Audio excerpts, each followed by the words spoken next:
In this video, I'll introduce Taiwan's extensive public transport systems, which are so convenient, efficient, and inexpensive that most people have no need or even use for a private car.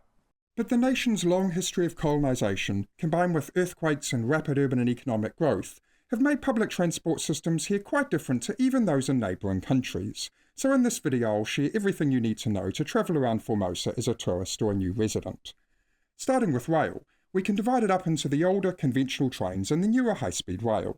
These are totally separate systems, although their tracks meet in a few places to allow for transfers, including Taipei Main Station, but more on that later. The conventional train system effectively circles the island, connecting up all the main coastal cities. Keelung, Taipei's port city, however, forks off the main line a few stops north of Taipei, and in the middle of the west coast, the railway splits into two parallel lines. The coastline bypasses Taichung, while the inland Mount Line passes through it. There are several classes of conventional trains, and I'll go through them in order from the slowest, cheapest, and least comfortable to the newest, fastest, and most luxurious. Local trains are the slowest and the cheapest, they have no reserved seats, and they stop at every station. Fast local trains are similar, and they cost the same, but they skip a few of the smaller stops. If you have time, local and fast local trains can be a comfortable, relaxing, and very inexpensive way to travel around Taiwan, although you may need to stand in populated areas at busy times, especially around Taipei. Next up in price and speed are Chukuang trains. These stop at fewer stations than fast local trains, and most seats are reserved, although some have a few non-reserved cars with free seating. While they can be good value, which I'll get to later, Chukuangs are one of the less common and less popular train classes in Taiwan.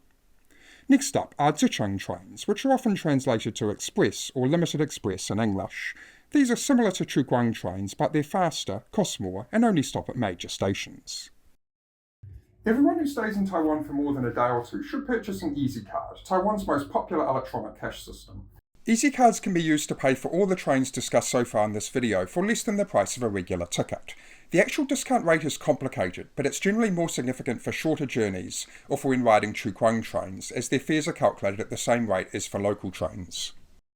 But here's the catch. Passengers who pay with EasyCards don't have a ticket, so they don't have a seat reservation. They're allowed to sit in vacant seats, but they must immediately vacate that seat if someone comes along with a ticket for it, which usually happens close to major cities. They're also allowed to sit in a non-reserved car if there is one, or to stand in the aisle, which is usually where most people end up. But the fastest and most comfortable way to travel long distances in Taiwan is to reserve a ticket on a Taiwan Express, Puma Express, or Zicheng 3000 train.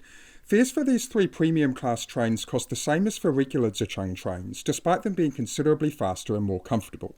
But using EasyCards is not allowed for these premium trains. Everyone must have a ticket for the specific train they're riding. At the moment, the term Zicheng is used both for the class of trains for which EasyCards are allowed and the classes for which they're not. This situation can be rather confusing for foreign visitors, and boarding a Taiwan Express, Puma Express or Zicheng 3000 train after entering the station with an EasyCard can actually result in a fine, so let's look at this more closely. For many years, limited express trains have been called Zicheng trains in Chinese and in English, although they're sometimes translated to Zicheng Limited Express to make it clearer, and EasyCards have always been allowed on these trains. And then above these trains were two premium classes called the Taiwan Express and Puma Express, and EasyCards haven't been and still aren't allowed to be used for them. These trains tilt as they go around corners, making them perfect for the winding tracks of the mountainous east coast, and they were especially popular for how they reduced the travel time between Taipei and Hualien, the gateway to Taiwan Gorge, to under 2 hours.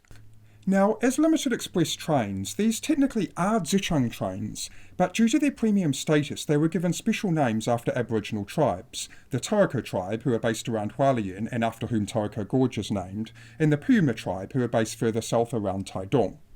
And then, from 2022 to 2024, the Taiwan Railways Administration rolled out an entirely new fleet of limited express, or Zicheng, trains. These new trains are very luxurious, and some even have business class cars, although the regular seats are so comfortable that I can't imagine why anyone would want to ride one except perhaps for a quieter environment to work or study. But these new trains don't tilt as they go around corners, so they're not as well suited to the mountainous east coast as the Taiwan or Puma trains. Instead, they're mostly being used for the densely populated west coast, and over time they're likely to replace the ageing fleet of regular Zicheng trains. As limited express trains, these new trains are Zichengs, but they haven't been given their own name yet. And because the trains themselves are EMU, or Electric Multiple Unit 3000 trains, they're usually called Zicheng 3000 trains, or sometimes Xin Zicheng, where Xin means new in Chinese. And just to complicate it further, they're also sometimes translated to New Limited Express in English. So basically, if a train has Xin, New, or 3000 in its name, then it's probably one of these new premium trains, in which case please don't board it if you enter the station using your Easy card. Tickets generally go on sale about a month in advance and often sell out early, especially those Tohoku and Puyuma trains between Taipei and the East Coast, and especially for Fridays, Sundays and long weekends. How should you buy train tickets? If you're happy to stand, it's easiest and cheapest to just use an Easy card and board whichever train comes first. Except, of course, a Tohoku Express, Puyuma Express or Zicheng 3000 train. If you'd like a reserved seat, then I generally recommend just going to the counter with the name of your destination written down in Chinese, although these newest vending machines, which are by now the most common, are perfectly usable for foreign tourists or new residents. There's also a perfectly functional Taiwan Railways Administration booking app, and it has an English interface, but you first need to change it to English in the settings. There's also a similar online booking system, but I find it less intuitive. While we're talking about conventional trains, it's worth a special mention of 3 old narrow-gauge railways which were built for hauling timber and coal about a century ago, but are now mostly used for tourism. The Jiji Small Railway Line heads inland from Ershui Station near Taichung through stunning horticultural landscapes which are becoming very popular for cycling. The Pingxi Railway in the north passes through historic coal mining towns and is a popular day trip from Taipei, and the historic Alishan Forest Railway offers a spectacular ride up Alishan Mountain. It was badly damaged by a typhoon in 2009, and the full railway line has only just reopened in mid-2025 after a decade and a half of restoration. Next comes the high-speed rail system, which is known as the HSR or Gaotie in Chinese. This is essentially a Japanese Shinkansen, which is sometimes called a bullet train in English, running along French tracks and through European standard tunnels. The HSR only runs up and down the densely populated west coast. The fastest trains take only about an hour and a half between Taipei and Kaohsiung, while regular trains take about 2 hours. Stations are modern, spacious and fully bilingual, so the HSR is the fastest and most comfortable way to travel long distances in Taiwan, but it's also by far the most expensive. There's a big catch to the HSR, however, which many tourists are unaware of. Most stations are located about half an hour from the cities they serve, so the additional commutes to and from stations often makes it not economical, especially for short journeys. This unfortunately includes Kaohsiung, where the HSR terminates at Shinzhuoying Station. From there, passengers heading to central Kaohsiung need to transfer either to the MRT, that's the light rail system which we'll get to next, or the conventional train for Kaohsiung Station, which generally adds about 10 to 20 minutes to the journey. In Taipei, however, the HSR stops at Bunqiao Station in the south, then Taipei Main Station, and then terminates at Nangang Station in the north. And all these stations are served by both the MRT and the conventional train system, so this makes it very easy and convenient to take the HSR to or from Taipei. Construction has already begun to extend the HSR to Yilan on the east coast. This situation of having HSR stations outside the city centres might seem absurd, but there's actually a good reason for it, and it relates to Taiwan's long and fascinating history. While large parts of central Taipei and Kaohsiung were designed by Japanese town planners in the early 20th century, many smaller towns and cities were built by the Qing dynasty centuries earlier, and they were built for a very different world. So many lack the infrastructure required to support Taiwan's population density, which is effectively the highest in the world. While governments are reorganising these older towns and cities to better support their residents, the building of the HSR provided a golden opportunity to start new cities almost from scratch. So the HSR was built mostly through the countryside, and then new 21st century cities quickly sprang up around its stations. While these new cities offer a higher standard of living to the people who are fortunate enough to live and work in them, most tourist attractions are located in the old cities which are served by the conventional train system. It is, however, worth taking the HSR for long journeys, and also when going to tourist hotspots, as most are served by tourist shuttle buses which stop at both conventional and high-speed rail stations. This includes Sun Moon Lake, Lionhead Mountain, and Alishan, which I mentioned earlier. I certainly recommend taking the newly restored Alishan Forest Railway one way, but perhaps a bus the other way, and many buses to or from Alishan stop at the nearby Jiayi HSR station. You might think that such a sophisticated rail system wouldn't leave room for buses, but buses are probably the most popular means of intercity transport among Taiwanese. They're comfortable, convenient, inexpensive, and many offer USB charging and free high-speed Wi-Fi.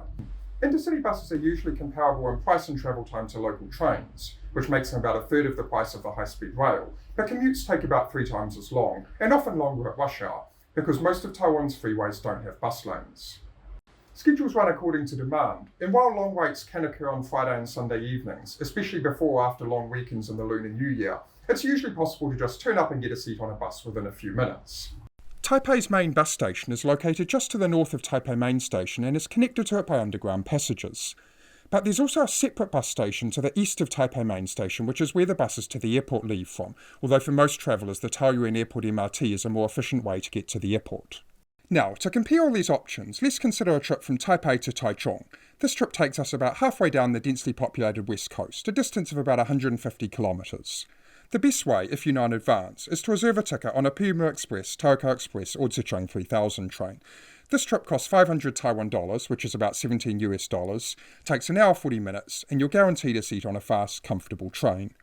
If you can't get a ticket on time, next try the standard or not 3000 Zhejiang. This trip costs the same, takes about half an hour longer, and the aisles will probably be crowded with standing passengers. If they're also sold out, next try the Chuguang. Failing that, you're not guaranteed a seat on any train, so just enter the station using your Easy Card and board whichever train comes first, except of course the Tohoku Puma or Zhejiang 3000 train. For a Zhejiang or Chuguang train, you can ride a non-reserved car if there is one, or sit in any vacant seat until someone comes along with a ticket for it. While there aren't as many Chuguang trains as other classes, they're often quite empty, and riding one using an Easy Card for the price of a local train can be good value, especially if you can get a seat, which is often the case outside major cities. As for the high-speed train, the trip from Taipei Main Station to Taichung HSR Station takes about an hour and costs 700 Taiwan dollars. But this lands you in Wuri District, about 7 kilometres southwest of central Taichung. You'll then need to transfer to the conventional train for the 11-minute, 22 Taiwan dollar trip to Taichung Station. All up, this trip costs about half as much again as a Tohoku Puma or Zhejiang 3000 train, but it's at most only about 20 minutes faster, and it has the inconvenience of a transfer at Shinwuri Station.